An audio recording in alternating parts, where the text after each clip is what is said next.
नमस्कार, सगरमाथा टेलिभिजनको प्रस्तुति एसटिभी च्याटमा यहाँलाई स्वागत छ। म सुनिल दाहाल।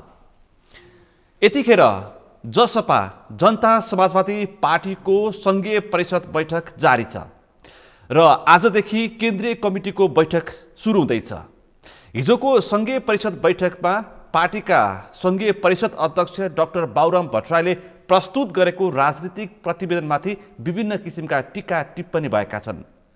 डाक्टर भट्टराईको प्रतिवेदनमा अन्य राजनीतिक दललाई हेर्ने दृष्टिकोण र त्यो सँगसँगै पार्टीलाई हेर्ने दृष्टिकोण, पार्टीभित्रको अहिलेको चर्चा, विवादको चर्चा, विभाजनसम्मको सङ्घारमा पुग्यो भनेर भइरहेका टीका टिप्पणीप्रति पनि दस्तावेजमा समावेश गरिएको छ र समेटिएको छ।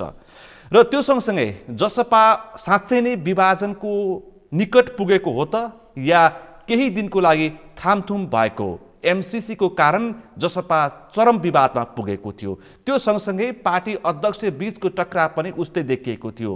पार्टी अध्यक्ष उपेन्द्र यादव र संघीय परिषद अध्यक्ष डाक्टर बाबुराम भट्टराई बीचको टकराव सतहमै आएको थियो। यसको वास्तविकता के हो र यो संघीय परिषद बैठक र केन्द्रीय कमिटीको बैठकले यसलाई टुङ्ग्याउँछ त? आजको मूल विषय यही नै छ। त्यो सँगसँगै जसपाबाट पार्टी छोड्नेको लहर पनि चल्यो भनेर पनि चर्चा भइरहेको छ। त्यो सँगसँगै प्रदेश सरकारको काम कारबाहीको पनि आलोचना भएको छ भने संघीय परिषद अथवा संघीय सरकारको विषयमा भने खासै चर्चा भएको छैन। आज हामी यिनै विषयवस्तुमा केन्द्रित रहेर छलफल गर्दैछौँ। आजको यस छलफलमा मसँग सहभागी हुनुहुन्छ जनता समाजवादी पार्टीका नेता मध्य प्रदेशका सांसद मनिष सुमन। यहाँलाई स्वागत छ। धन्यवाद। आराम हुनुहुन्छ? ठिक छु। अब विषय तपाईहरुको पार्टीभित्रको विवाद र हिजो संघीय परिषद अध्यक्ष डाक्टर बाबुराम भट्टराईले प्रस्तुत गरेको राजनीतिक दस्तावेज। हिजोको तपाईको अध्यक्षले प्रस्तुत गरेको राजनीतिक दस्तावेजमा तपाईको खास टिप्पणी के छ? म यहीबाट छलफल सुरु गर्छु। त्यो तपाईलाई मियो साबित भएको छ। हिजोको संघीय परिषदको बैठक बडो भव्यताका साथ सफल भयो। ऐतिहासिक प्रथम बैठक थियो। त्यो दस्तावेजमाथि साँच्चै हामी आयोजकहरूले, खास गरेर बैठकका आयोजक केन्द्रीय कार्यकारिणी समितिहरूले चिन्ताको विषय थियो। करिब 1200 जना संघीय परिषदका सदस्य हुँदा रहेछन्।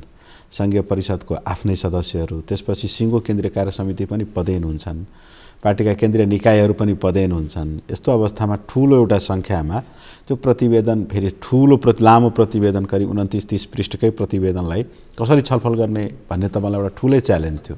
तर हिजो सबै साथीहरू सहभागी भए, बैठकमा उपस्थित सबै साथी सहभागी भए। विभिन्न 8वटा ग्रुप हामीले बनायौँ। 8वटा ग्रुपमा तपाईँले सबै छलफल गरे र सबै ग्रुपबाट 3-3 जना प्रतिनिधि पात्रका रूपमा आएर सिङ्गो बैठकमा स्टेजमै उभिएर तपाईँलाई आफ्ना विचारहरू प्रस्तुत गरे। त्यो बैठक पार्टीको धारणा हो। हिजो पारित भइसक्यो। सबैले ताली बजाएर पारित पनि गरे। त्यो बाबुराम भट्टराईको राजनीतिक दस्तावेज हिजोको संघीय परिषद बैठकबाट पारित भइसक्यो। त्यो पार्टीको दस्तावेज हो।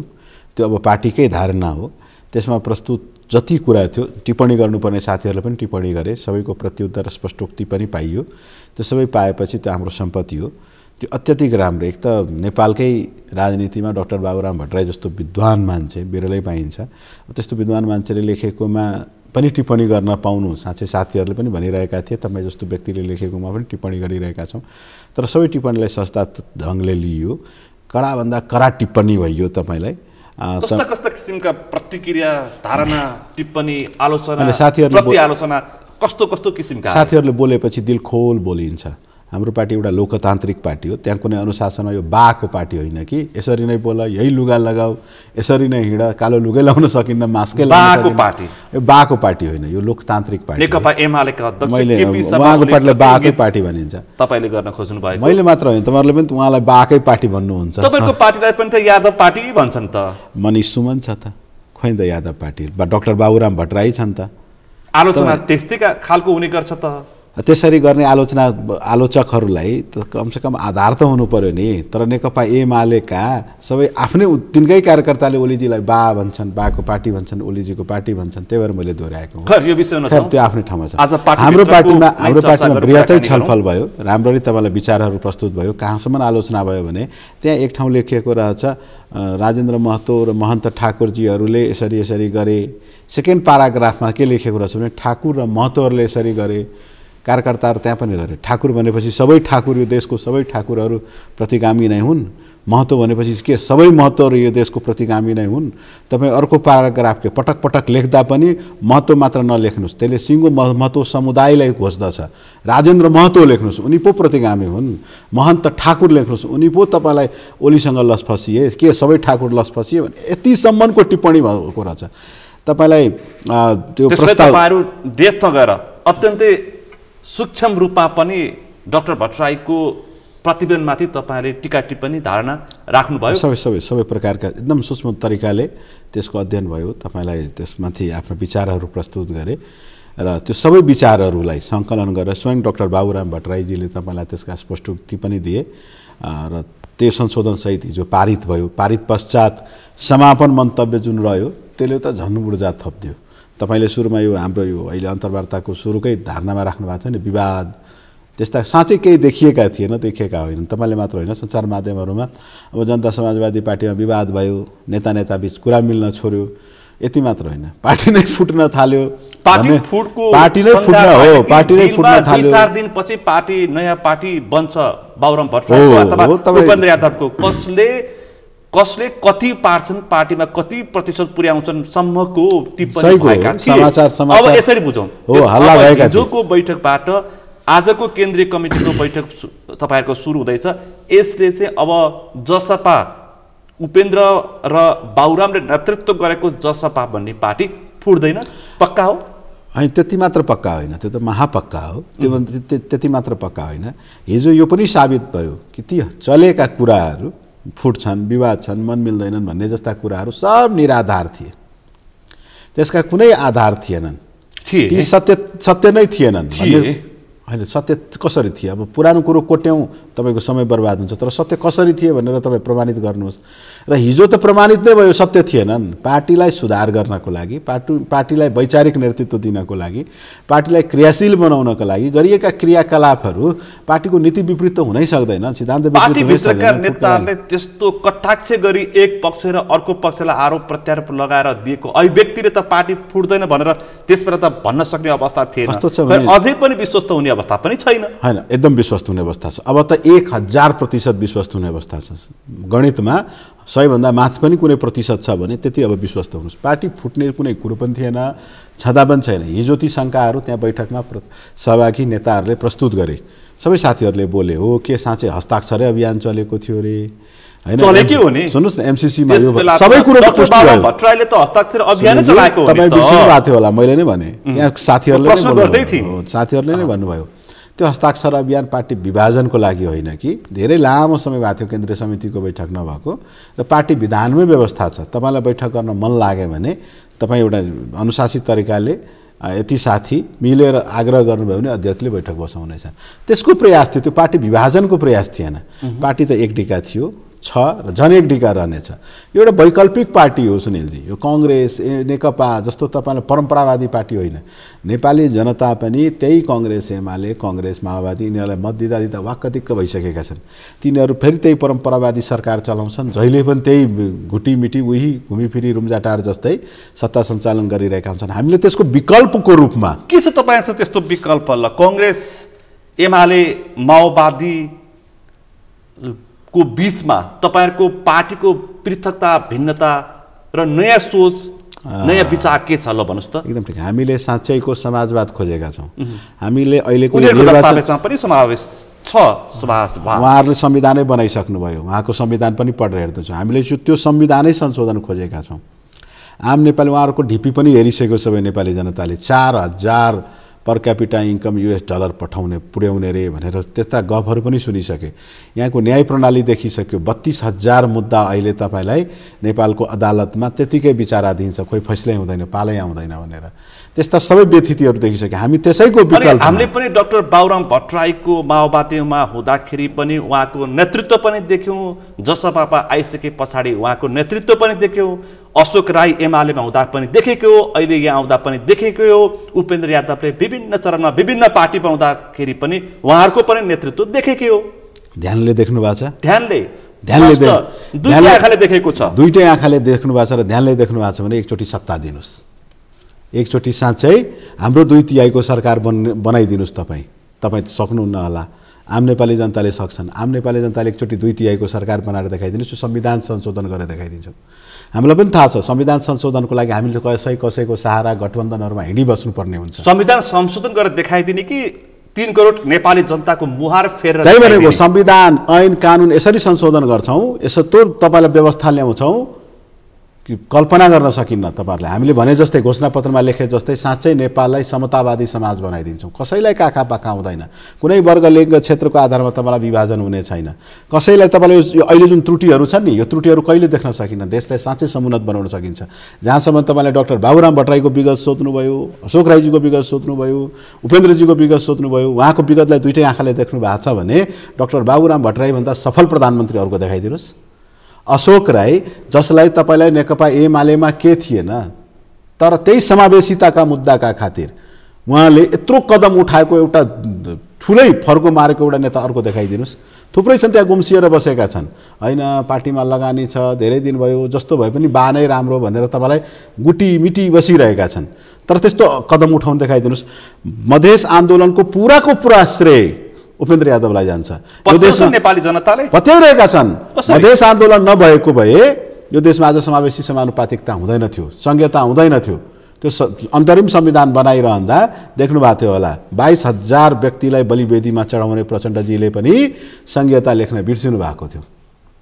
तर मधेस आन्दोलनको उपादेयता भन्नुपर्दछ, संविधान जारी भएको माघ 1 गते जारी भएको थियो अन्तरिम संविधान, र जारी भएको 6-7-10 दिन पछि तुरुन्तै अथवा 1 महिनाभित्रै तपाईँलाई पहिलो संशोधन गरेर होइन देश अब सङ्घीय हुनेछ भनेर सुनिश्चित गरेका थियो कि गिरिजाबाबुले तपाईँलाई त्यतिखेर संविधान अमेन्डमेन्ट गरेर गर्नुभएको थियो।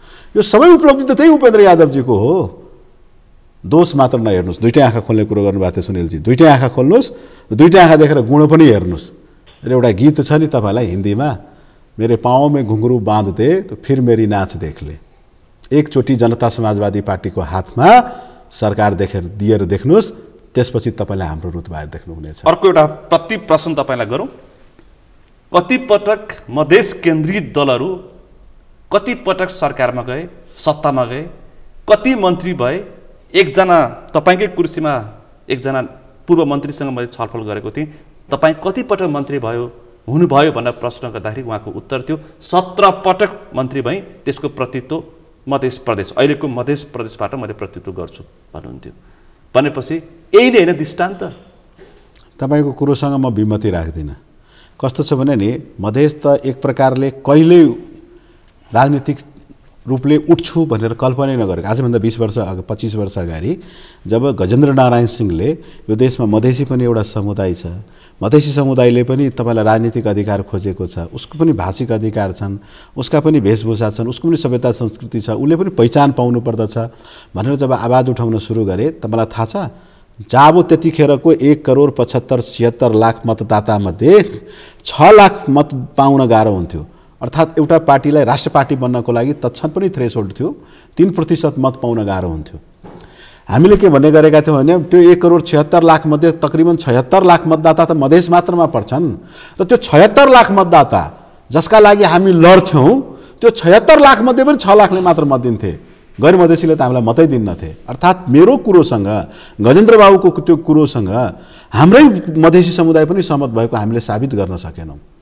तर पछि कालान्तरमा हामीले देख्यौँ मधेस विद्रोहपछि कमसेकम अब प्रत्येक जनतामा चेत भइसकेको छ। विमलेन्द्र नीति नेपाली काङ्ग्रेसमा आफू मधेसी भएको प्रमाणित गरेर आरक्षणका लागि लायक छन्।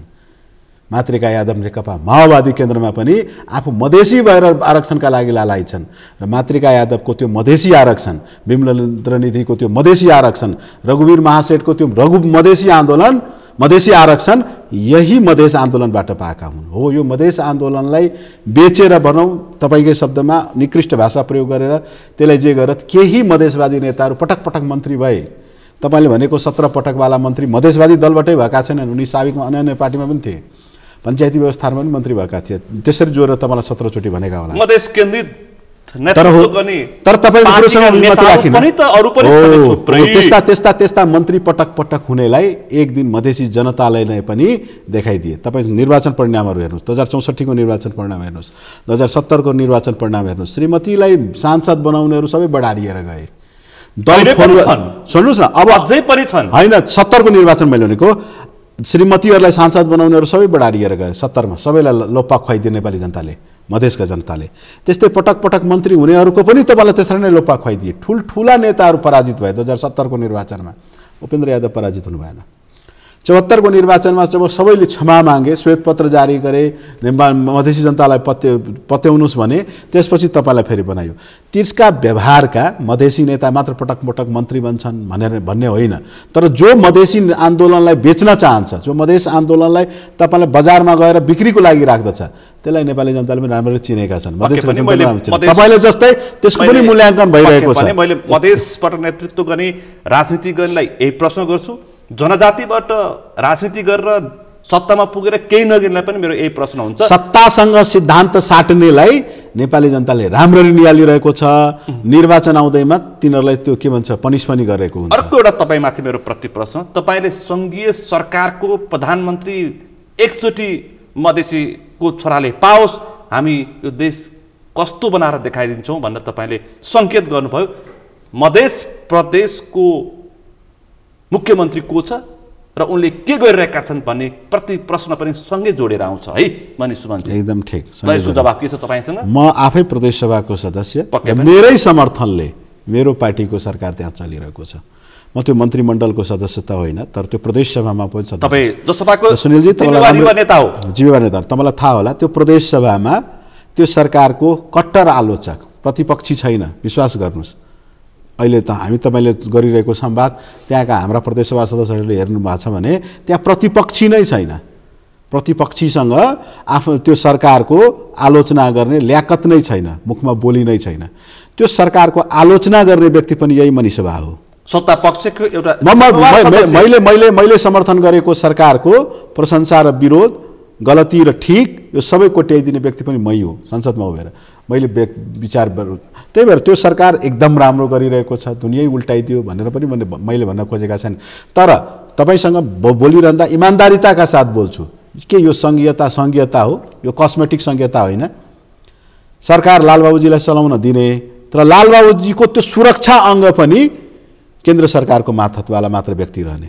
लालबाबुजीलाई सरकार चलाउन दिने, तर तिनको त्यो मुख्य सचिव पनि यहाँ केन्द्रबाट नियुक्त गरिदिने। लालबाबुजीलाई सरकार चलाउन दिने, तर त्यहाँको सिडिओहरू पनि, त्यो 8वटा जिल्लाको सिडिओहरू पनि, जुन जिल्लाको कल्पनै छोड्यौँ, त्यो पनि केन्द्र सरकारले नियुक्ति गरेपछि मात्र हुने। अर्थात् यो एउटा कस्मेटिक सुन्दरता हो, मात्रको त्यो सङ्घीयता हो। एक्चुअली सङ्घीयता अझै पनि हामीलाई दिइएको छैन। जनता समाजवादी पार्टीले साँच्चैको जनताले खोजे जस्तो सङ्घीयता खोजेका छौँ। अर्थात् कलम पनि त्यो सङ्घीय सरकारलाई दिनु पर्यो, कलम भनेको कानुन, लट्ठी पनि दिनु पर्यो, लट्ठी भनेको प्रशासन प्रहरी, र तपाईँलाई पैसा पनि दिनु पर्यो। अर्थ भनेको तपाईँलाई त्यहाँको कर प्रणालीमा साँच्चैको प्रदेश सरकारको प्रत्याभूति त्यसरी दिइयो भने त्यो प्रदेश सरकारसँग अपेक्षा गर्नु होला। नभए जाबत मुख्यमन्त्री बनाइदिएको छ, मन्त्री बनाइदिएको छ, तिनका गाडी पनि छन्, तिन गाडीमा नेपालका झन्डा पनि झुन्डेका छन्, 2टा कलरले त्यसका नम्बर प्लेट पनि प्रिन्ट छ, मन्त्री भन्न पनि पाइएको छ, निवास छ, भित्र छ, बाहिर छ, मान्य छ, सब भन्ने छ। तर तिनको सारा लगाम अझै पनि केन्द्रबाट छ। त्यो संविधानको एउटा त्रुटिमध्ये के छ भने नि, प्रदेशका अधिकारहरू नेपालको संविधानको अनुसूचीमा साँच्चै लेखिएका छन्, तर त्यसको सबको व्याख्या चाहिँ केन्द्र सरकारले गरिदिनु पर्ने। अर्को र केन्द्रले तोके बमोजिम गर्ने। प्रति प्रश्न पनि गरौँ, साइकल किन्दा घुस खाने एउटा दृष्टान्त मात्र पेश गर्ने, धेर गर्दिनँ म, ल भन्नुहोस्। होइन, मैले भने त म आफै त्यो सरकारको ठुलो आलोचक हो। तपाईँले साइकल मात्र भन्नुभयो, त्यहाँ भएका विभिन्न रूपका भ्रष्टाचारका कुराहरू समय समयमा उठ्ने गरेका छन्। हामीले पनि स्वीकार गरेका छौँ। जहाँसम्म तपाईँले साइकलको कुरा भन्नुभयो नि, त्यसको बारेमा मैले तपाईँको उदाहरण तपाईँको उदाहरण साइकल मात्र होइन, तपाईँको उदाहरण भनेको त्यो सरकारको व्यथिति मध्येको एउटा भ्रष्टाचार भनी हो। सिधा भनौँ साइकलको त छानबिन भइरहेको छ। अब त्यो छानबिन हुने कुरोमा आफ्नो ठाउँमा छ। त्यसमा मैले टिप्पणी तपाईँले टिप्पणी पनि गर्नु उचित हुँदैन। छानबिन गर्ने निकायमाथि हाम्रो विश्वास छ, उहाँले छानबिन गरिरहनु भएको छ। साबित गर्न मेरो पार्टीले उहाँलाई च्यालेन्ज पनि गरेको छ, ल साबित गर्नुहोस् भनेर। भोलि साबित होला नहोला आफ्नो ठाउँमा छ। तर भ्रष्टाचार साँच्चै त्यहाँका विषय हुन्। हिजो त्यहाँका म जस्ता प्रदेशसभाका सांसदहरू अथवा हाम्रै सरकारका ती मन्त्रीहरूको जीवन स्तर, तिनका जीवनशैलीहरू साँच्चै अहिले प्रश्नवाचक चिन्ह छ। उहाँहरूले गरेको काममा साँच्चै कतै न कतै गन्ध आउँछ। त्यो गन्ध सबैप्रति हामी सजग छौँ, तर साबित भइसकेको छैन। त्यसरी साबित भइयो भने जनता समाजवादी पार्टीले आफ्नै मन्त्रीलाई पनि दण्डित गर्न तयार छ। र बोलेका कुराहरू कौवाले कान लिएर गयो भन्दा तपाईँलाई कागलाई हेर्नु कि कानलाई? यो प्रश्न गर्ने पर्छ भन्दाखेरि 7वटा प्रदेशमध्ये हामीले 6वटा प्रदेश छोडिदिउँ, त्यसमा माओवादी, कङ्ग्रेस, एमाले, अहिलेका माधव कुमार नेपालको पार्टीकाले पनि नेतृत्व गरिसके। उनीहरू परम्परागत पार्टी हुन् भनेर तपाईँहरूले त्यस्तो किसिमको एउटा आरोप लगाउनुहुन्छ होइन। परम्परागत जो परिवर्तन सोच्दैन, उनीहरू यस्तो प्रकृतिको भन्दाखेरि आफू अनुकूलको दलीय स्वार्थ, व्यक्ति स्वार्थमा राजनीति गर्छ तपाईँहरू भन्नुहुन्छ। तर तपाईँले त्यो प्रदेश नम्बर 2 अथवा मध्य प्रदेशको दृष्टान्त त एउटा पेश गर्नुपर्ने थियो नि त। त्यहाँ तपाईँहरू चुक्दै गरेकै छौँ भने जस्तो भएको छैन। होइन, गरेकै छौँ। एउटा कुरा भन्नुहोस् न, मैले परम्परागत पार्टी जुन भने के परम्परागत पार्टीले यो संहिताको कल्पना गरेका थिए? त्यसलाई छोडिदिउँ एकैछिन। परिवर्तन कसले खोजेको? परिवर्तन त आखिर मेरै पार्टीले। जनताको परिवर्तनको लागि मध्य प्रदेशले के गर्यो भन्ने सवाललाई हामीले आज स्पष्ट पारौँ। त्यसपछि म राजनीतिक विषयवस्तुमा कुराकानी त्यही म भन्दै थिएँ। लगाम अझै पनि केन्द्र सरकारसँग हुने, प्रदेश सरकारसँग हामीले धेरै अपेक्षा राख्ने तारतम्य बाँधिएको छ नि। स्वायत्त रूपमा अहिले संहिता आएको छ। के लालबाबुजीको सरकार अथवा राजेन्द्र राईजीको सरकार अथवा तपाईँलाई त्यो हाम्रो भट्टजीको सरकार के स्वायत्त छ? छैन। तिनले बनाउने कानुन पनि सङ्घीय कानुन अनुसार हुनेछ। प्रतिनिधि सभाले त्यसको ऐन नबनाइदिउन्जेलसम्म मैले बनाएको 42वटा त्यो के भन्छ कानुन अझै पनि आकर्षित हुन सकेको छ। 100मा सबै काम गर्न नसके पनि 10 काम त गर्न सक्थ्यो होला नि। त्यस्तो 10 काम त औँलामा 1 2 3 4 तुरुन्त गराउन सकिन्छ। जनलोकपाल बिल प्रदेश नम्बर 2 अर्थात् मध्य प्रदेशमा तपाईँलाई आकर्षित छ। दलित विधेयक प्रदेश नम्बर 2 अर्थात् मध्य प्रदेशमा आकर्षित छ। मैले पटक प्रदेश 2 किन भनेको छु भने नि तपाईँहरू अझै पनि कहीँ बिर्सिनु होला मध्य प्रदेश, तर मैले यहाँ हामीले भन्न थालिसक्यो भने धन्यवाद छ। मध्य प्रदेशमा आकर्षित छ। अझै पनि त्यहाँ तपाईँलाई के भन्छ 50% महिलालाई आरक्षण मध्य प्रदेशमै आकर्षित छ। त्यहाँ निजामती ऐन मध्य प्रदेशमै आरक्षित छ। लोकसेवाको सबभन्दा पहिले बिल ल्याउने र लोकसेवा आयोग क्रियाशील नै भइसक्ने तपाईँलाई मध्य प्रदेश नै छ। तसर्थ मध्य प्रदेश तपाईँलाई कामै गरेन भन्न सकिन्न। मध्य प्रदेश धेरै राम्रो कामहरू पनि गरेको छ। तर तपाईँले भने जस्तै साँच्चै त्यो भ्रष्टाचारको बदबु आइरहेको छ। तपाईँलाई धेरै राम्रो काम हामीले भने जस्तै साबिती गर्न सकेका छौँ। एउटा दृष्टान्त पेश गरौँ। राजविराज कुनै समयको त्यहाँको मुख्य बजार हो। राजविराज पुरानो सहर पनि हो। अहिले पनि जस्तो थियो त्यस बेला अहिले पनि उस्तै छ। एउटा मात्रै उदाहरण प्रस्तुत गरेँ, त्यसपछि म यो कुराकानी गर्दैन राजनीतिक। राजविराजको म आफै राजविराजको जनप्रतिनिधि हो, त्यसकारण प्रदेश सभाको सदस्य, त्यसकारण मैले प्रश्न गरेँ। होइन, राजविराजको बारेमा तपाईँले सोध्यो भने जस्तो थियो त्यस्तै छ भन्ने पनि छैन। तर जस्तो हुनु पर्थ्यो हो, जस्तो हुनु पर्थ्यो त्यस्तो हुन सकेन। जस्तो थियो जस्तो थियो। राजविराजलाई त एउटा सिटी प्लान्ड सिटीको रूपमा जयपुर गएर त्यहाँबाट के भन्छ नक्सा ल्याएर बसाइएको एउटा ठुलो कलोनी 70 बिघा जग्गालाई अक्युपाई गरेर बनाइएको त्यो सुन्दर सहर हो। पञ्चायतकालमा बनाइएको थियो। त्यसपछिका जुन पञ्चायती नेतृत्वहरू जुन भए नि राणाकालमा त्यो प्लान गरेर सिटी बनाइएको थियो। तर पञ्चायतकालका जुन नेतृत्वहरू रहे नि उहाँहरू सब गत भइसक्नुभयो, दिवंगत भइसक्नुभयो। मैले कसैको नाम लिइनँ, तर उहाँहरूले आफ्नो जमिनदारीको जग्गा बचाउनको लागि तत्कालीन राष्ट्रिय राजमार्ग, तत्कालीन महेन्द्र राजमार्गलाई मोडेका हुन्, अर्थात् विकासमा अवरोध पुर्याएका हुन्। ती जमिनदार मन्त्रीहरू जो पटक तुलसीगिरीहरूको सरकारमा मन्त्री हुनुहुन्थ्यो लगातार, उहाँहरूलाई के लाग्यो भने नि यो राजमार्ग राजविराजबाट गयो भने मेरो त जग्गा जान्छ, बुद्धि नपुगेको हो। थोरै जग्गा त्यो राजमार्गमा गयो भने बाँकी जग्गाको भाउ बढ्थ्यो भन्ने चिन्ता उहाँहरूलाई थिएन। तर मेरो त यो खेती गर्ने जग्गा जान्छ, त्यही भएर राजमार्ग नै मोड्थ्यौँ भनेर सप्तरीको अन्य क्षेत्रबाट रूपनीहरूतिरबाट तपाईँलाई राजमार्ग लगियो, कञ्चनपुरहरूतिरबाट।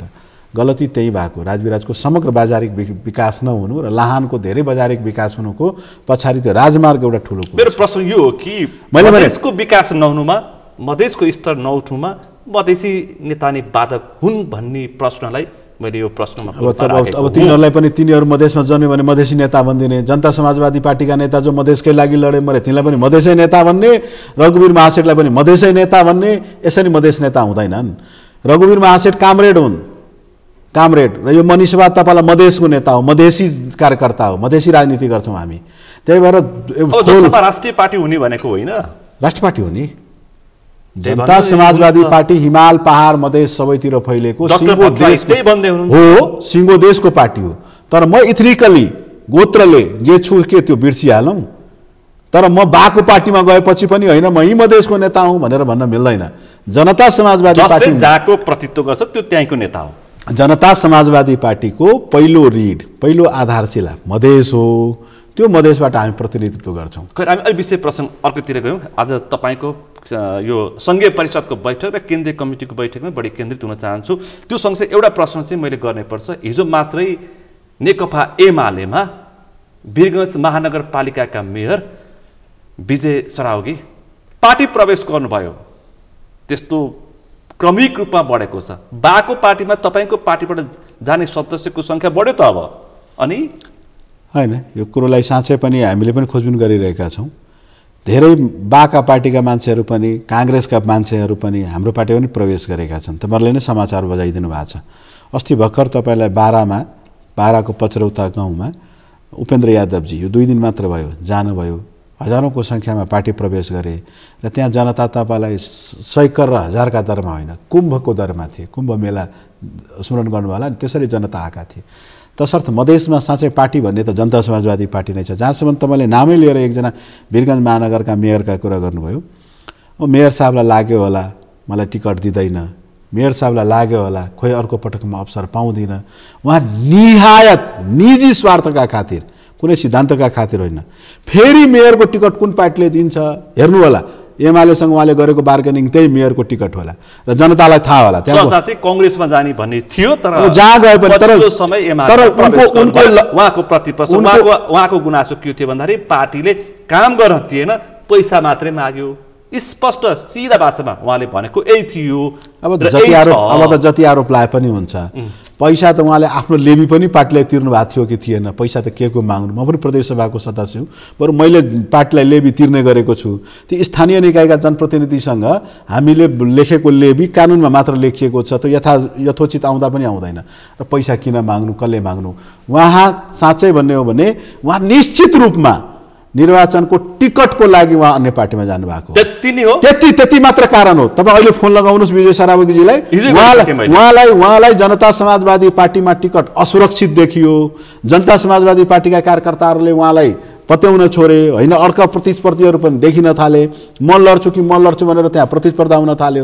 उहाँ चाहिँ म त पिछडिए, म त लोकप्रिय रहेन, अब कुन पार्टीले दिन्छ? जसपाले त दिँदैन भनेपछि ओलीजीले टिकट दिन्छु भनेपछि मात्र र मात्र टिकटका लागि दल छोडेका हुन्। पार्टीको नीति सिद्धान्तहरूप्रति उनले गरेका सबै आलोचनाहरू अब रिस र रागमा गरेका आलोचना मात्र हुन्। एउटा मात्र आधार छ, टिकटको लागि उहाँ गएका हुन्। त्यसरी भिडबाट खसेकालाई राम राम मात्र भन्न सकिन्न, थपिन सकिन्न। यसलाई यी टुङ्ग्यौँ। अब अर्को, हिजोको दस्तावेजमा डाक्टर बाबुराम भट्टराईले विभिन्न पार्टीलाई विभिन्न किसिमको टिप्पणी गर्नुभएको छ।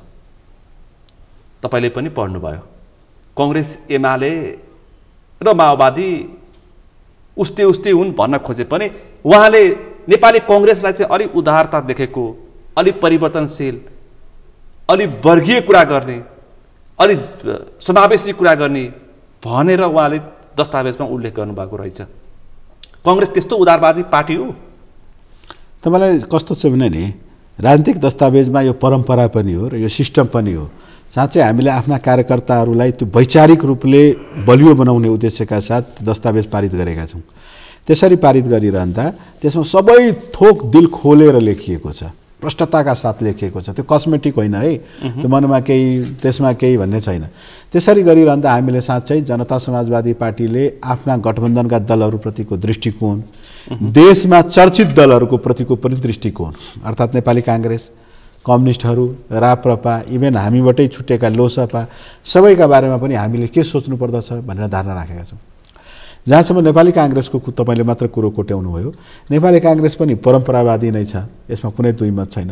नेपाली काङ्ग्रेसप्रतिको हाम्रो धारणा पनि तपाईँलाई, नेपाली काङ्ग्रेसले परिवर्तन चाहेको थियो। पुस 5 गते केपी शर्मा ओलीजीले हुँदै नभएको कानुन ल्याएर संसद विघटन गरिरहँदा सबभन्दा पहिले सडकमा ओर्लिने पार्टी त हामी नै थियौँ, जनता समाजवादी पार्टी थियौँ। जनता समाजवादी पार्टी सडकमा मात्र ओर्लेन, होइन दोस्रो ठुलो दल तपाईँ हो नेपाली काङ्ग्रेस।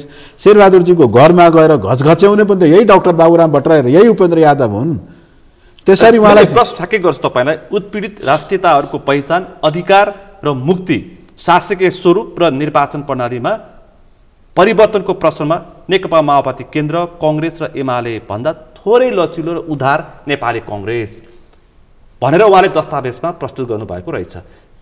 मानिसहरूले के टिप्पणी गरे भन्दाखेरि फेरि पनि गोर्खामा कङ्ग्रेससँग गठबन्धन गरेर आफ्नो सिट सुरक्षित गर्नको लागि यो शब्द प्रयोग गरे भनेर कडा सङ्गीन टिप्पणी भएको छ डाक्टर भट्टराईमाथि। तपाईँको धारणा? एउटा त विश्वास के राख्नुहोस् भने नि, कहीँ पनि गठबन्धन, हामी जनता समाजवादी पार्टी दुईटै उयोमा छौँ। जसमा गोर्खाकै कुरा गर्नुभयो, गोर्खामा डाक्टर बाबुराम भट्टराई कसैको गठबन्धन नभए पनि निर्वाचित हुने ल्याकत राख्नुहुन्छ। तर पनि यसरी टिप्पणी गरिरहँदा कुनै पार्टीलाई चिडाउन हामीले खोजेका छैनौँ। जनता समाजवादी पार्टी यही गठबन्धनको बलमा एउटा ठुलो सनकी तानाशाहबाट, तानाशाह नै भनौँ, इदी अमिनभन्दा थोरै कम थिएनन्। इदी अमिनले मान्छेको मुटु फ्रिजमा राखेर खान्थे, ओलीजी चाहिँ त्यसरी हत्यै गर्दैन थिए, तर बोलीले उहाँ पनि धेरै। त्यस्तो एउटा आततायी सनकी शासकबाट देशलाई उन्मुक्त गराउँदा जुन गठबन्धन निर्माण गरिएको थियो, त्यो गठबन्धनलाई निरन्तरता दिनुपर्दछ भनेर सङ्घीय परिषदको हिजोको बैठकमा पनि सबैको मान्यता रह्यो। आज र भोलि केन्द्रीय समितिको बैठक हुँदैछ, अर्थात् जनता समाजवादी पार्टीकै मान्यता छ। काङ्ग्रेसले जे देख्यौँ शासकीय स्वरूपमा साँच्चै हामीसँग उहाँहरू कहिले समितिका बैठकहरूमा, छलफलहरूमा उदार देखिनुहुन्छ। सरकारले कमन मिनिमम प्रोग्राम एउटा बनाएको छ, त्यहाँ पनि साँच्चै शासकीय स्वरूप, न्याय प्रणाली यिनीहरूमा हामीसँग सापेक्ष अलि नजिक देखिनुहुन्छ। ती कुरा लेखेका हौँ, जे मनमा छ के व्यवहारमा छ त्यो काम। यसलाई गोर्खाको सिटसँग साटेको यस्तो दुष्परिणामको कल्पना। गोर्खाको सिट 100% सुरक्षित छ। बाबुराम भट्टराई भन्दा ठुलो नेता बाबुराम भट्टराईजी के गोर्खा भन्नुहुन्छ? देशको जुनै पनि सिटबाट जित्न सक्ने ल्याकत राख्नुहुन्छ होइन? विगतमा अन्य स्थानमा चुनाव प्रतिस्पर्धा गर्दाखेरि हारेको पनि अवस्था छ। अहिले जसपाले के गर्छ? 2 नम्बर प्रदेशमा जिताउन पनि जहाँ पनि जित्न सक्नुहुन्छ। के मध्य प्रदेश मात्र, देशको कुनै पनि सिटमा हाम्रो उपेन्द्र यादवजीलाई तपाईँले देख्नुभयो होला, मोरङ, सुनसरी, सप्तरी, उहाँहरू राष्ट्रिय नेता हो के। राष्ट्रिय नेता भनेपछि साँच्चै पनि सिङ्गो देशको लागि सोच्नुहुन्छ। मात्र निर्वाचन क्षेत्र, त्यो निर्वाचन क्षेत्रभित्र पनि एउटा गाउँ, एउटा टोल मात्रको नेता होइन उहाँहरू। उहाँहरू सिङ्गो देशको नेता हो, राष्ट्रिय नेता छ। अलिकति म सैद्धान्तिक कुरा गर्छु आज तपाईँसँग। डाक्टर भट्टराईको प्रतिवेदनमाथि नै अलि छलफल गर्न चाहन्छु, दस्तावेजमाथि नै। उहाँले माओवादीलाई चाहिँ अवसरवादी पार्टी भन्नुभएछ हो, देखिहाल्यो नि। एमसिसीमै देखेनौँ हामीले, एमसिसीमै देख्यौँ। कार्यकर्तालाई जे तपाईँले देखाउनु भयो, कार्यकर्तालाई बानेसरमा ओह्रालियो। एमसिसी मुर्दाबाद, एमसिसी पारित भयो भने पार्टी छोडिदिन्छु, पार्टी फोडिदिन्छु, जे भए पनि गठबन्धन तोडिदिन्छु निर्णय नै गर्नुभयो उहाँहरू संसदीय दलबाट। एक दिन एमसिसीलाई अगाडि बढाइयो भने, एमसिसी टेबल गरियो भने मात्र, पास त ठुलोको कुरो थियो, टेबल गर्न लगाइयो भने हामी यो गठबन्धन छोड्छौँ, सत्ता छोड्छौँ भनेर सबै भन्ने। अवसरकै लागि, सायद त्यो पदकै लागि उहाँहरूले तुरुन्त फेरेको त्यो व्याख्यात्मक टिप्पणी भयो भने फेरि मान्छौँ वहीँ, ठिकै छ। व्याख्यात्मक टिप्पणी आवश्यक पनि थियो, त्यो हाम्रो सम्पत्ति हो, त्यो संसदको सम्पत्ति हो। त्यसलाई पछि तपाईँलाई त्यो एमसिसीको त्यो बोर्ड अमेरिकाले पनि मानेको रहेछ, मान्यता दिएको रहेछ, त्यो हाम्रो सम्पत्ति हो। तर त्यसरी भयो भने हामी फेरि सत्तामै रहिरहन्छौँ है भनेर प्रचण्डजीको बारेमा अहिले त गठबन्धनमा छौँ, उहाँहरू रिसाउनुहुन्छ होला मैले बोलेपछि, तर उहाँको त्यो अवसरवादिता मैले मात्र कहाँ देखेको हो, सगरमाथा टिभीले पो देखाइदिएको हो। आजदेखि होइन नि, धेरै दिनदेखि देख्दैछौँ उहाँले जता अवसर पायो त्यतै ढल्किनुहुन्छ। अवसरवादी पार्टी हो। प्रचण्डजीले पनि एक्लै ऐना अगाडि उभिएर आफू बारेमा चिन्तन गर्दा त्यसरी नै गर्नुहुन्छ।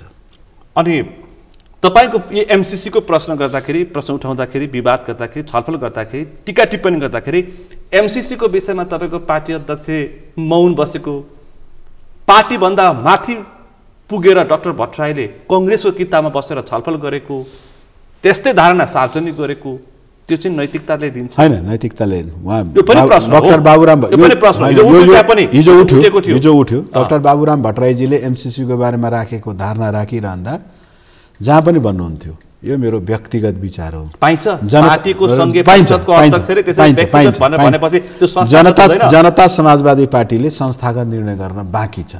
जनता समाजवादी पार्टी कोरोनाको कारण, अन्य नेताजीहरूको व्यस्तताका कारण अलिक केही लामो समयसम्म, अर्थात् एमसीसी को बारेमा जब देशमा ठुलो चर्चा चलिरहेको थियो, हामी औपचारिक बैठक गर्न पाएनौँ। औपचारिक बैठक गर्न नपाएपछि औपचारिक निर्णय पनि गर्न पाएनौँ।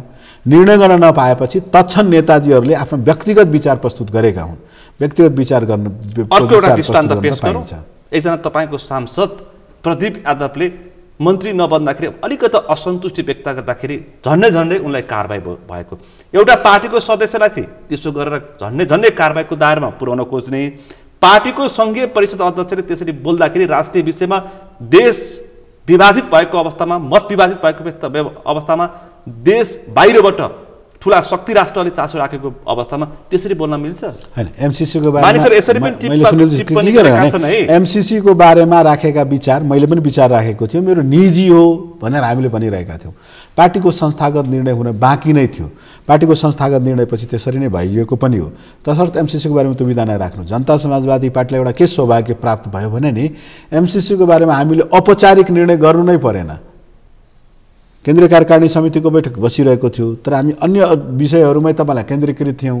त्यही अवसरवादी भनेको प्रचण्डजीको कमालले राताराति तपाईँलाई एउटा व्याख्यात्मक व्याख्या भन्ने तपाईँलाई 12 बुन्दे, पछि मन्त्री परिषदमा गएर पहिला 11-12 बुन्दे भयो। त्यही 12 बुन्दे व्याख्यात्मक व्यवस्थाले गठबन्धन जोगियो, तपाईँहरूका मन्त्रीहरू जोगिए, सेफ ल्यान्डिङ भयो। त्यो त ठुलो अवसर भयो। हाम्रो मन्त्री जोगाउनु जनता समाजवादी पार्टीको लक्ष्य र ध्येय पनि छैन।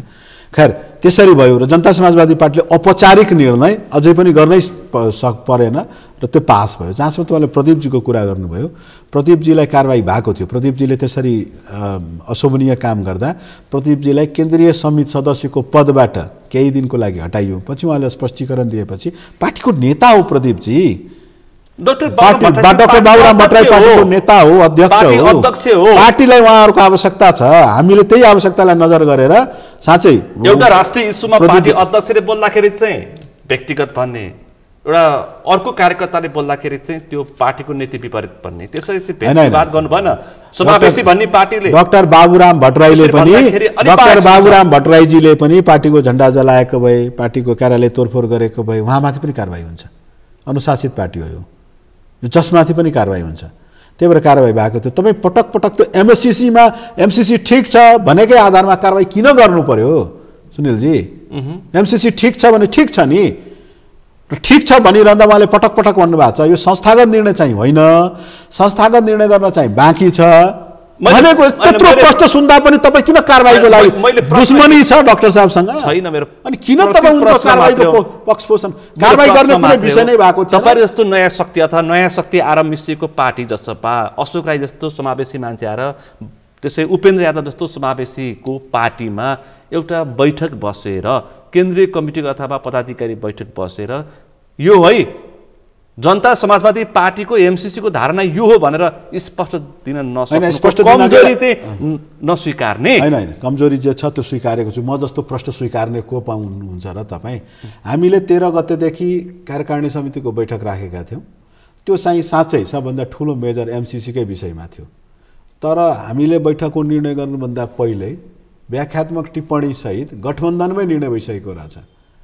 त्यसरी चाहिँ नभनौँ, स्वीकार गरे। त्यसभन्दा अगाडि नै तपाईका नेता कार्यकर्ताले यो एमसीसी को बारेमा स्पष्ट धारणा पार्टीको चाहियो भनेर भित्र भनेका थिए। बैठकै जे गलती थियो त्यो गलती भन्दैछौँ नि, तर पनि समयले हामीले बैठक राखेका थियौँ। अझै अगावै राख्नु पर्थ्यो, तपाईँको कुरोसँग म सहमत छु। अझै अगावै हामीले आफ्नो धारणा प्रष्ट गर्नु पर्थ्यो, त्यसको सहमत छौँ। रात गई बात गई। अरूलाई अवसरवादी भन्ने, अरूलाई एमसीसी दुविधा भन्ने, अरूलाई दुई तिब्रे भन्ने, अरूलाई यो भन्ने त्यो भन्ने भन्दाखेरि आफूले पनि यसो गरिदिएको भए कसो हुन्थ्यो भन्ने प्रश्न हो। हैन, हामी झन् अगावै प्रष्टता ल्याउनु पर्थ्यो। धेरै अगावै ल्याउन सकेनौँ, तर एमसीसी पास भएको मितिभन्दा अगाडि नै 15 गते पास भयो, त्योभन्दा 2-3 दिन अगावैदेखि हामी छलफलका लागि एकत्रित भयौँ। हाम्रो छलफल पूर्णता पाउनुभन्दा अगाडि नै तपाईँलाई व्याख्यात्मक प्रष्टताका साथ एमसीसी पारित भयो, हामीले स्वीकार गरेका छौँ। अब त्यो ठिक कि बेठिक 5 वर्षभित्र पछि त्यसपछि थाहा हुन्छ, त्यसपछि तपाईँ हाम्रो 5-6 वटै छलफल हुन सक्छ, हुन्छ पनि, जीवन रहिरहन्छ, त्यसपछि चर्चा गरौँ। पक्कै पनि। तपाईँको पार्टीभित्र उपेन्द्र यादवमाथि सङ्गीन आरोप लागिरहेको थियो। होइन त, के आरोप? म प्रश्न गर्छु, के थियो भन्दाखेरि पार्टीमा एकलौटी गरे, मन्त्री चुन्दाखेरि पनि कसैलाई सोधेनन्, पार्टीमा छलफलै गरेनन्, केन्द्रीय कमिटीको बैठकै राखेनन्, राष्ट्रिय सभाको सदस्य चुन्दाखेरि पनि वास्तै गरेनन्, जस्ता किसिमका डाक्टर भट्टराई पक्षका नेता कार्यकर्ताले उखर मौलोनी गरेका थिए। अब टुङ्गियो। सामाजिक सञ्जालले अलिअलि हाम्रो पार्टीलाई साँच्चै प्रभाव पारेका छन्। केही साथीलाई फलानु पक्ष लानु पक्ष नभनौँ, केही साथीलाई मनमा लागेपछि सामाजिक सञ्जालमा लेखिदिने, लेखेपछि त्यो विषय बन्ने, समाचारको विषय बन्ने। हिजो हाम्रो बैठकमा उपेन्द्रजीले आफू बोलिरहँदा त्यो सामाजिक सञ्जालको त्यो बारेमा पनि भन्नुभएको थियो। सुनिलजी 32-33 वर्ष भयो म मात्र मधेस राजनीतिमा छु, मलाई थाहा छ। र मधेस राजनीतिमा रहँदा मैले गजेन्द्र नारायणजीको नेतृत्वदेखि लिएर, राजेन्द्र महतोजीको नेतृत्वदेखि लिएर, महन्त ठाकुरजीको नेतृत्वदेखि लिएर उपेन्द्र यादवसम्मको नेतृत्वमा काम गरिसकेको एकजना लामो काल बिताएको एउटा व्यक्ति हुँ। मैले सबैको देखेको छु। गजेन्द्र बाबुको नेतृत्वमा काम गरिरहँदा मलाई थाहा थियो के को तपाईँलाई छलफल हुनु, वर्षको 36 चोटि, एउटा यस्तो वर्ष थियो 36 पटक तपाईँलाई केन्द्रीय समिति पुनर्गठन भएको थियो, अर्थात् विधानमै लेखिएको थियो सर्वाधिकार अध्यक्षसँग हुनेछ। तर अहिले उपेन्द्रजीको बारेमा जसरी तपाईँले आरोप लाउनु भयो नि एकल गर्ने, होइन, डाक्टर भट्टराई पक्षले उपेन्द्र यादवमाथि लगाएको आरोप मैले प्रश्नको रूपमा व्यक्तिले लगाए, फलानुको पक्ष विपक्ष नभनौँ, कसैले लगायो होला नि, तिनलाई पनि प्रष्ट होस्, त्यसलाई पनि प्रष्ट होस्। पार्टीमा 2 धार छ नि त, छैन धार 2, 3 धारै छ। अब त हेर्नुहोस्, विभिन्न समूहहरू एकीकरण भएर, सानो ठुलो सबै पार्टी एकीकरण भएर बनेको पार्टीलाई जनता समाजवादी पार्टी भनिन्छ। साँच्चै साबिक पार्टीका धङधङ्गी धारहरू केही दिनसम्म तपाईँ देखिनुहुन्छ। नदीहरू मिसिँदा केही दिनसम्म तपाईँलाई छुट्टा छुट्टै नदीका पानी रङहरू देख्न पाइन्छ, तर केही अगाडि गइसकेपछि त्यो सबै निमिट्यान भएर जान्छ। जनता समाजवादी पार्टी पनि त्यसरी हो।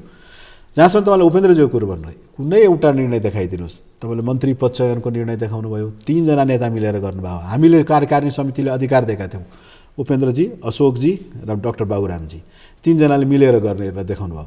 तपाईँले राष्ट्रसभाको टिकट वितरण देखाउनु भयो। अत्यन्त इमर्जेन्सीमा पनि 4 बजे गठबन्धनको बैठक सकेको थियो। गठबन्धनमा जनता समाजवादी पार्टीले प्रदेश नम्बर 1 र मधेस प्रदेशमा 2टामा एउटा उम्मेदवार उभ्याउनु पर्ने भनेर निर्णय तुरुन्त गरेर देखाउनु पर्ने थियो। भोलि बिहान 9 बजे उम्मेदवारी थियो। तत्क्षण पनि काठमाडौँमा उपलब्ध सबै केन्द्रीय कार्यकारिणी समितिका सदस्यहरूबीच छलफल गरेर निर्णय गरेका हौँ।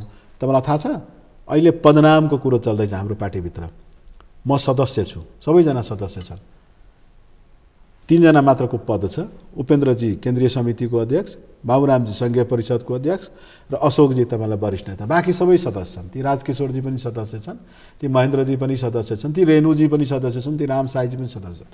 आज हिजो अस्ति कुनै पार्टीको अध्यक्ष भएका व्यक्ति पनि सदस्य। हाम्रो एउटा यो 3-4वटा बैठकदेखि उठिआएको एजेन्डा के हो भने, होइन सबैलाई पदनाम दिनु पर्यो र सबैलाई कार्यविभाजन पनि गर्नु पर्यो, काम पनि दिनु पर्यो। कार्यविभाजन त विधानमै लेखिदिएको छ। त्यो पदनाम मैले साबिकमा काम गरेको पार्टीहरूमा साबिकका नेताहरूजीहरू आफै व्यक्तिले दिन्थे। मन पराएपछि यो गोरो छ, ल यसलाई महासचिव बनाइदिए, यो कालो छ, ल यसलाई सचिव मात्र बना, ल यो अलि बदसुरत छ, यसलाई निकाल्दे भन्ने जस्ता मनोगत तरिकाले गरिन्थ्यो। तर अहिले उपेन्द्रजीले 4 पटकदेखि एजेन्डा ल्याउनु भएको छ। बरु त्यो एजेन्डामा हामी असक्षम छौँ भन्दा पनि हुन्छ। हामीले त्यो कार्यकारिणी समितिको त 34 जनै सदस्यले एकल निर्णय दिन सकिरहेका छैन, एउटा कन्सोलिडेट निर्णय दिन सकिरहेका छैनन्, हामी बरु असक्षम छौँ। तर त्यो पनि छलफलले हुँदो रहेछ। इच एन्ड एभ्री चिज छलफलले हुन्छ। त्यो कार्यालय प्रमुखको तोकिन्छ, त्यो पनि छलफलले हुन्छ। त्यस्तो लोकतान्त्रिक पार्टीमा उपेन्द्रजीले एकल गर्नुभयो भनेर परिकल्पना त्यसमा त्यस्तो आरोप लगाउने डाक्टर बाबुराम भट्टराई निकटका नेता कार्यकर्तालाई त कारबाही गर्नु पर्यो भनेर यो बैठकमा आवाज उठाउनु पर्यो नि त तपाईहरुले। कारबाही किन लेखिन्छ त्यसो भएदेखि? अरे लेख्ने स्वतन्त्रता छ, अब जे लेखे सक्यो, लेखे। त्यसको लिमिटेसन पनि केही फ्रेन्ड लिस्टमा 2500 साथी थिए, त्यसले देखे, रात गई बात गई। त्यसमा एउटा सुनिलले पनि देख्यो। त्यस्ता जिम्मेवार नेताले बोलेको र लेखेको भनेको चाहिँ पुष्टि गर्नु पर्यो। त्यसो तुक छैन, पुष्टि गर्नु पर्यो। जिम्मेवार नेताको जिम्मेवारीका साथ लेख्ने पो जिम्मेवार नेता। त्यसरी आरोप लगाउने व्यक्तिहरू जिम्मेवारीका साथ आरोप लगाउनु। मैले भनिसकेँ नि मन्त्री परिषदको चयन कसरी भयो, राष्ट्रसभाको उम्मेदवार कसरी चयन भयो, मैले सबै भनिसकेँ नि तपाईँलाई। अब अर्को प्रजातान्त्रिक लोकतान्त्रिक तरिकाले अर्को कुनै आरोप अर्को एउटा प्रश्न छ कि हिजो डाक्टर बाबुराम भट्टराईले के भन्नुभएको रहेछ भन्दाखेरि एकपटक मधेसी मूलको एकजना छोरोलाई मलाई यो देशको प्रधानमन्त्री बनाउने इच्छा छ भन्नुभएछ। उहाँको इच्छा फेरि अर्को छ, जसपाको पार्टी अध्यक्ष बन्ने इच्छा छ। त्यो त मैले देखिनँ, सुन्दैछौँ हामी। तपाईँले हिजोको त्यो साँच्चै त्यो बैठकको धेरै जानकारी रहेछ। त्यहाँ यो पनि एउटा भन्नुभएको थियो, डाक्टर बाबुराम भट्टराई जनता समाजवादी पार्टी निर्माण भइरहँदा अर्थात् समाजवादी पार्टी र राजपा बीच एकीकरण भइरहँदा महन्त ठाकुरजीले होइन मै सबभन्दा ठुलो अध्यक्ष र कार्यकारी अध्यक्ष हुन्छु 2077 जेठ 25 गते कुरा उहाँले उठाउनु भएको थियो। त्यतिखेर डाक्टर बाबुराम भट्टराईले आफै आफ्नो ब्रह्मलाई साक्षी राखेर, आफूलाई ध्यान केन्द्रित राखेर, आफ्नो सब थोक त्याग गरेर आफूलाई चौथो नम्बरको नेता आफै कलमले लेखेर ल जाउँ पार्टी दर्ता गरौँ भनेर भन्नुभएको थियो। त्यसरी त्याग गर्न सक्ने व्यक्तिले होइन, बन्न नसक्ने होइन, उहाँ अध्यक्ष प्रधानमन्त्री सबै बन्न सक्ने ल्याकतको व्यक्ति हो, तर त्यसरी आफूलाई 1 नम्बरबाट चौथो नम्बरमा स्वीकार गर्न सक्ने व्यक्तिले कुनै लोभ राखे, पदको लोभ राखे भन्नु त किमार्थ गलत। त्यसबेला त डाक्टर बाबुराम भट्टराईले साँच्चै भन्नुभएको छ। त्यसबेला त माओवादी छोडेर नयाँ शक्ति बनाएको, नयाँ शक्तिको अस्तित्व सिद्धिएर फेरि तपाईँहरूको अथवा उपेन्द्रसँग गएर पार्टी एकीकरण गरेको, त्यसबेला पनि उहाँले पद खोजेको भए राजनीति समाप्त हुने अवस्थामा पुगेको। त्यसकारण उहाँले जस्तो पनि किसिमको सौदाबाजी गर्नुपर्ने अवस्था थियो, त्यसकारण उहाँले चौथो तेस्रोमा सहमति जनाउनु भयो। त्यो जेठ 25 गते उनको राजनीति समाप्त हुन्थेन भन्ने कुरो त गर्वको कुरो रह्यो, तर पार्टी एकीकरण हुँदैन थियो अनि मधेसमा ठुलो शक्ति बन्न सकिँदैन थियो। त्यसबेला त्यो पार्टी एकीकरण गर्नको लागि, त्यो ठुलो शक्ति बन्नको लागि साँच्चै उहाँले चाहिँ त्याग गरेकै हो। माओवादीले बाबुराम सकिए भनिरहेको अवस्थामा उहाँले नैतिकताको आधारमा पनि जस्तो पनि स्वीकारेर पार्टीमा बस्नुपर्ने अवस्था थियो। त्यो त निर्वाचन परिणामहरूले देखाउँछ माओवादी सकिए कि बाबुराम सकिए, त्यो त जनताले देखाउने कुरो हो। मैले सुनिल सक्यो, सुनिलले मनी सक्यो भन्नुभन्दा पनि साँच्चै आम जनताले देखाउने हो। भोलिको निर्वाचनमा हेर्नु होला नि को सके, यो आरोप पछाडि नलाग्नुहोस्। अर्को प्रश्न, अब यो विषय उठान गर्दाखेरि चाहिँ अब पार्टीको विवाद पनि सक्यो, तपाईँले सक्यो सधैँ थियो बाहिर आएको कुरा तपाईँले छैन भन्नुहुन्छ। मैले खैरेलाई छोडिदिएँ। त्यसपछि अर्को विषय बाबुराम र यादवको, भट्टराई र यादवको टकराव पनि सकिनेवाला छ होइन। अब अघि मैले भने कि पार्टी अध्यक्ष बन्ने बाबुरामको चाहना पुरा हुन्छ कि हुँदैन, यो प्रश्न एकैछिन गर्छु, त्यसपछि अर्को विषयमा जान्छु। एक त यो उहाँको चाहना मैले देखेको छैन, तर पार्टीका प्रत्येक कार्यकर्ता, महाधिवेशन एउटा विधिसम्मत लोकतान्त्रिक माध्यम हो, महाधिवेशनमा इच्छा राख्यो भने त्यसले विधिसम्मत तरिकाले आफू म अध्यक्ष हुन चाहन्छु भनेर आवेदन दियो र महाधिवेशन प्रतिनिधिहरूले पत्यायो भने जो पनि अध्यक्ष हुन सक्छन्। यो मनिष पनि हुनसक्छ, तपाईँ पनि मेरो पार्टीको साधारण सदस्यदेखि अभ्यास सुरु गर्नुहोस्, तपाईँ पनि हुन सक्नुहुन्छ। डाक्टर बाबुराम जस्तो व्यक्ति किन नहुन सक्ने, तर यो उहाँमा इच्छा मैले देखेको छैन। उहाँले साँच्चै विभिन्न अन्तर्वार्ताहरूमा पनि, बैठकहरूमा पनि, भेटघाटमा पनि उहाँले भन्न खोज्नु भएको छ, अब मलाई केही चाहिन्न, म त प्रधानमन्त्री भइसकेको व्यक्ति, मैले यो मुलुकमा साँच्चै एकजना दलितको छोराछोरी, एकजना महिला, एकजना मधेसी मैले प्रधानमन्त्रीको कुर्सीमा देख्न चाहन्छु, अनि मात्र परिवर्तन सम्भव होला। त्यही परम्परावादी 42-43वटा प्रधानमन्त्री, एउटै नस्ल, एउटै गोत्र, एउटै जात, त्यही खसका खस, ब्राह्मणका ब्राह्मण सबै आएर देशले ऊ नलाएको परिवर्तन हामीले देख्न नसकेका हौँ। त्यही भएर समावेशी समानुपातिक प्रधानमन्त्री बोल्नुभयो, खस आर्य नै भयो होला नि, तर मन्त्रीमा चाहिँ को कति भयो भनेर सबैलाई प्रष्टै थाहा छ। मधेसबाट कति भए, दलितबाट कति भए, कति पटक भए, यसमा तपाईँ हामी सबैलाई प्रष्ट छ के भयो। अब मैले अर्को विषय उठान गरेँ, यो विषयमा चाहिँ लोसपा तपाईँबाट टुक्रेको महन्त ठाकुरहरूले नेतृत्व गरेको पार्टीलाई चाहिँ तपाईँले कसरी व्याख्या गर्नुहुन्छ? यसको व्याख्या त मै गर्न सक्छु जस्तो लाग्छ। म त्यही प्रश्न गरिहालेँ। म आफै पनि जनता समाजवादी पार्टी एकीकरण हुँदा त्यो पूर्व राजपासँग हामी 26 जना त छन्, केन्द्रीय कार्यकारिणी समितिमा 26 जना साथी थियौँ। 26 जना हामी हस्ताक्षर गरेरै एकीकृत पार्टीमा थियौँ। पछि एक दिन श्रावण 11 गते निर्वाचन आयोगले विवादहरू उत्पन्न हुँदा उनलाई पार्टीबाट निकाले, कारबाही राति तपाईँलाई त्यो के भन्छ ओलीसँग भेट्न जाँदा 18 दिने मन्त्री भन्दा यी सबै विवाद हुँदा एक दिन तपाईँलाई निर्वाचन आयोगले निर्णय गरेको रहेछ, श्रावण 11 गते आफ्नो नागरिकता वा पहिचान पत्र लिई सशरीर उपस्थित भई यहाँ एउटा रजिस्टरमा शनाखत गर्नु। त्यहाँ दुईवटा रजिस्टर थियो, दुईवटा कोठा थियो, एउटामा उपेन्द्र यादव पक्ष लेखेको थियो, एउटामा तपाईँलाई महन्त ठाकुर पक्ष लेखेको थियो। हामी त्यो 26 जना मध्ये 10 जनाले त शनाखतै गऱ्यौँ, बजाप्ते होइन हामी एकीकरणका पक्षमा छौँ। 16 जना मध्ये तत्क्षण शनाखत गर्ने 16 जना मध्ये राजकुमार लेखीजीहरू फेरि एमालेमा गइहाल्नुभयो। ती 16 जना मध्ये तपाईँलाई रेशम चौधरीजीहरू नयाँ पार्टी खोलिसक्नुभयो। ती शनाखत गर्नेहरू पनि अब कुनै कता बृखेश चन्द्र लालजीहरू नयाँ पार्टी खोलिसक्नुभयो। उहाँ त जसपा भने अर्को तमलोपा भन्ने पार्टी अर्थात् साबित के भइरहेको छ भने लोकतान्त्रिक त्यो लोसपा भन्ने जुन पार्टी छ नि पछि हामीसँग चोइटिएर खोल्नुभएका तिनका सिद्धान्त ठिक छन् भन्ने लागेनन्। किनकि तिनका सिद्धान्तमध्ये 10 जनाले हामी श्रावण 11 गते नै मूल पार्टीमा बस्ने निर्णय गऱ्यौँ। त्यही 16 जना जुन बाँकी रहेका थिए तीमध्ये पनि मैले नाम गनाइदिएँ। राजकुमार लेखीजी फर्किनुभयो, बृखेशजी फर्किनुभयो, रेशमजी तपाईँलाई आफ्नै पार्टी दर्ता गर्नुभयो। यी सबै आलोकमा त्यो लोकतान्त्रिक समाजवादी पार्टी लोसपाको बारेमा मेरो भन्नु केही छैन। त्यहाँका नेताहरूले दिन गुजारिरहेका छन्, समय गुजारिरहेका छन्। विजय सरावगीलाई त देख्नुभयो तपाईँले, निर्वाचनभन्दा पहिले अझ थुप्रै त्यहाँ सरावगीहरू छन्, तिनलाई पनि देख्नुहुनेछ। सबै अन्य पार्टीमा आफ्नो राजनीति जोगाउनुको लागि तह लाग्नेछन्। हाम्रा सम्पर्कमा पनि थुप्रै छन्। त्यसमा लोसपा र जसपाको भिन्नता यो नीतिगत रूपमा स्पष्ट भएको पार्टी तपाईँहरूको, उहाँहरूको एजेन्डा नीति सिद्धान्त विचार केही नभएको पार्टी। किन भएको 18 दिन मन्त्री बन्ने कुनै एजेन्डा हुन्छ?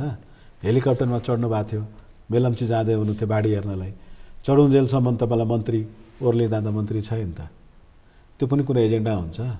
तपाईँलाई के भन्छ पुस 5 गते ओलीले आज यो महन्त ठाकुरलाई यसो भन्न मिल्छ जसले मधेसको लागि ज्यान फाल्यो, पार्टीका सबै कांग्रेसमा हुँदाखेरि सबै किसिमका अफसरहरू चलाउन सक्नु भएन। उहाँ आफै चलेको एउटा कुरो हुन्थ्यो, उहाँलाई कसैले चलाइदिन्छन् के। महन्तजी त धेरै राम्रो मान्छे तर उनका सङ्गत पो नराम्रो रहेछ, उनलाई कसैले चलाइदिन्छन्। उनी साँच्चै पुस 5 गते राजेन्द्र महतो महन्त ठाकुरजीहरू संसद विघटन हुँदा होइन यो प्रतिगामन हो भनेर सडकमा आएका हुन्। लामो क्रान्तिकारी भाषण छ, रेकर्ड हेर्नुहोस् न तपाईँ। सबै क्रान्तिकारी भाषण अदालतले शुद्ध तपाईँलाई संसद पुनर्स्थापना गरिदिँदा पनि खोइ के कुन मन्त्री पदको लागि, त्यो 18 दिने मन्त्री पदको लागि, 12 दिने मन्त्री पदको लागि 17 दिन 16 दिन पनि भए, साटे आफूलाई साटे। त्यसरी साट्नेसँग पनि कुनै सिद्धान्त हुन्छ? भोलि अब चुनाव आइसक्यो, वैशाख 30 को स्थानीय तहको निर्वाचन आइसक्यो, जसपा लोसपाको चुनावी गठबन्धन हुन्छ कि हुँदैन? तत्काल मैले परिस्थिति देखेको छैन। मैले त सुनेको महन्तजीले मिडियामा भन्ने गर्नुभएको छ हाम्रो गठबन्धन बासँग हुँदैछ, नेकपा एमाले उहाँसँग हुँदैछ भनिरहनु भएको छ। हामी आफै एउटा 5 दलीय गठबन्धनमा छौँ, 5 दलमध्ये एउटाले छोडे 4 दलीय गठबन्धनमा छौँ। 4 दलीय गठबन्धनले विगतका दिनमा पनि राष्ट्रसभाको निर्वाचनमा हामी सँगै लड्यौँ, 19 मध्ये 18वटा सिट निर्वाचित भयौँ।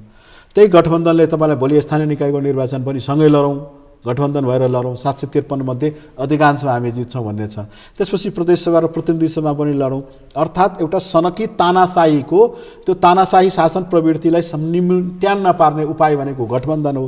र यो गठबन्धन कमसेकम आगामी प्रतिनिधि सभा निर्वाचनसम्म निरन्तर रहनुपर्दछ भन्ने मान्यताका साथ अगाडि बढेका छौँ। आगामी लोसपासँग हुने लक्षण मैले तत्काल प्रतिनिधि सभा लोसपा त तपाईँहरूको अहिले पानी पाराबारको अवस्था छ, हिजो मात्रै हेर्दै जानुस् न, हिजो मात्रै फुटेको। अब त्यसकारण अहिले विचार सिद्धान्त नभएका पार्टीमा विचार सिद्धान्त भएका तातो रिस छ, आग्रह छ, तातो यहाँ छोड्दै रिस छैन। अब कुनै रिस छैन। उपेन्द्र यादव एक दिन सुनाउँदै हुनुहुन्थ्यो, अनिलजी उपेन्द्र यादवजी एउटा सभामा बोल्ने कुरो थिएन तर पनि जाउँ कि जाउँ बोलौँ कि बोलौँ भन्ने छ।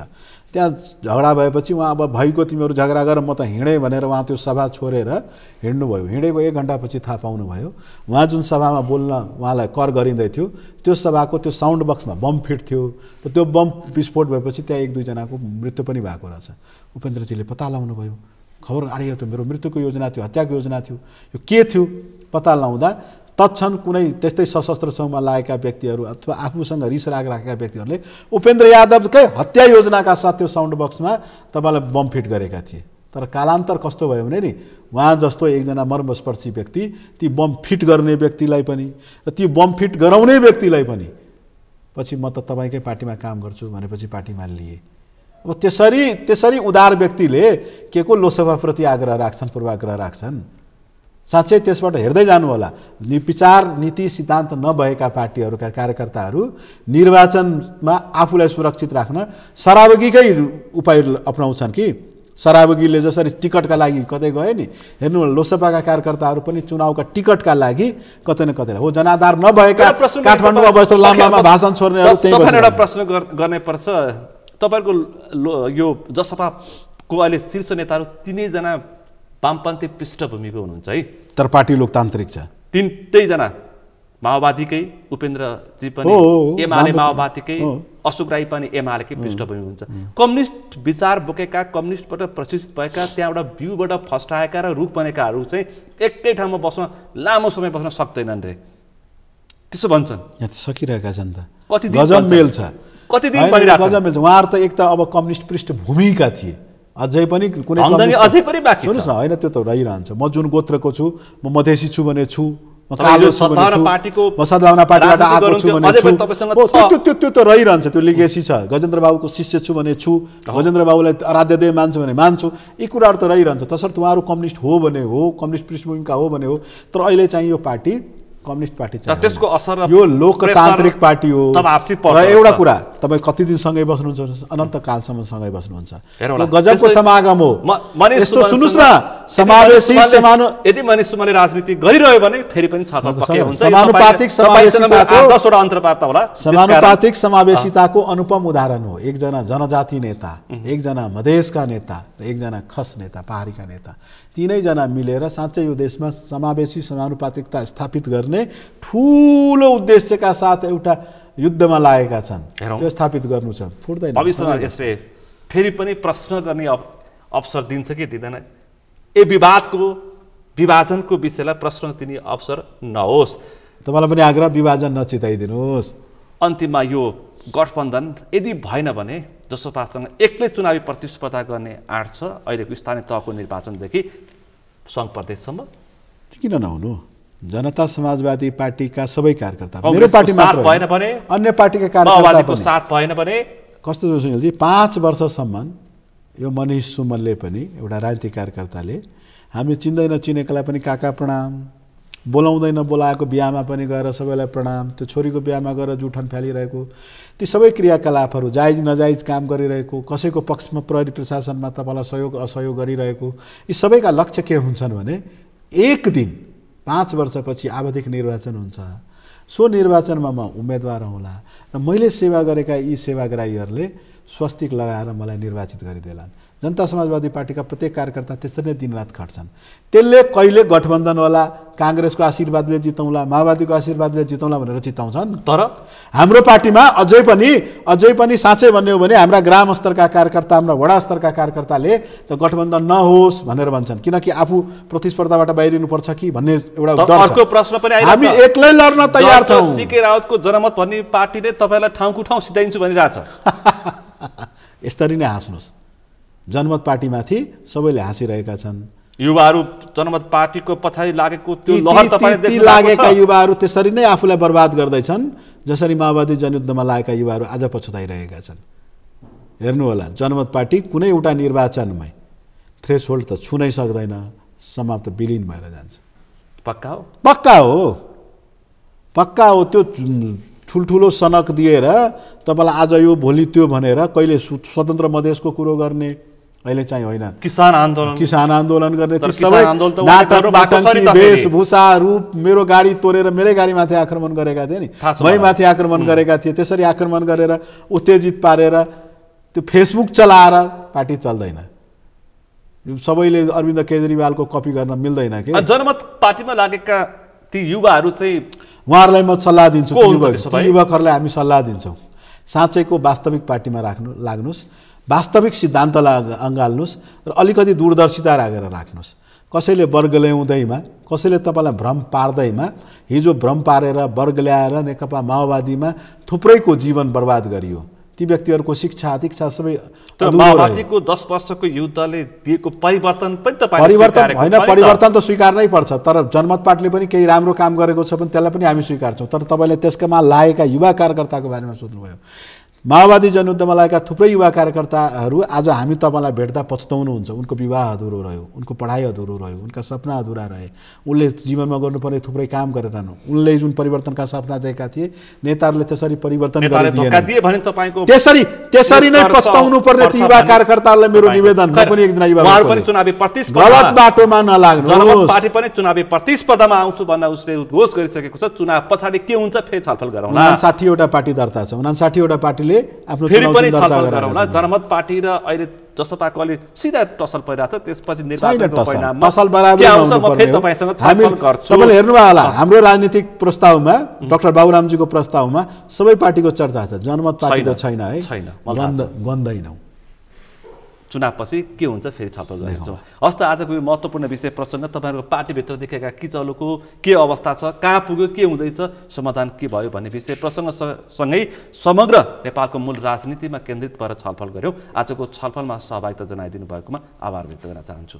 मौका दिनुभयो तपाईँलाई धेरै धेरै धन्यवाद, आभार व्यक्त गर्न चाहन्छु। आज हामीले विशेष गरी जसपाको पार्टीभित्रको समस्या, अहिलेको यो परिषदको बैठक, केन्द्रीय कमिटीको बैठकको वरिपरि रहेर आज हामीले छलफल गऱ्यौँ। छलफलमा मसँग सहभागी हुनुहुन्थ्यो जनता समाजवादी पार्टीका एकजना युवा नेता अनि त्यो सँगसँगै प्रदेश सांसद मसँग हुनुहुन्थ्यो मनिष सुमन। आजको विषय प्रसङ्ग यति नै। भोलि अर्को विषय प्रसङ्गका साथ कार्यक्रम एसटिभी च्याट हुने बाचा गर्दै म सुनिल दाहाल पनि बिदा चाहन्छु। सगरमाथा टेलिभिजन हेर्दै गर्नुहोला।